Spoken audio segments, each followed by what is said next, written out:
কালকে একটা মুভি দেখলাম, মুভিটার নাম পাড়িয়া। আমাদের কাছের cinema hall Gitanjali, Bolpur Gitanjali cinema হলে আমি দেখে এলাম। পাড়িয়া মুভিটা কেমন হয়েছে সেটাই বলবো।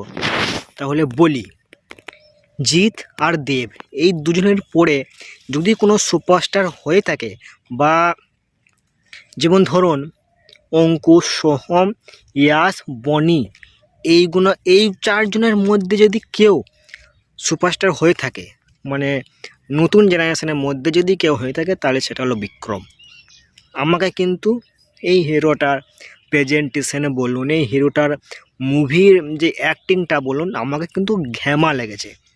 আর পাড়িয়া যদি আপনারা না দেখেন তাহলে কিন্তু খুব ভুল করবেন, তার কারণ পাড়িয়া মুভিটা খুব সুন্দর একটা মুভি।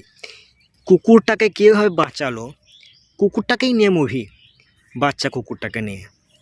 আর যে অ্যাকশন সিনগুলো দেখানো হয়েছে সেটা কিন্তু খুব সুন্দর হয়েছে। আমাকে কিন্তু পাড়িয়া মুভিটা খুব সুন্দর লেগেছে। আর বিক্রমের প্রেজেন্টেশনটা, যে ডায়লগ ডেলিভারিটা, আমাকে কিন্তু অসাধারণ লেগেছে। আপনারা যদি না দেখে থাকেন তাহলে কাছের সিনেমা হলে পাড়িয়া মুভিটা অবশ্যই দেখুন।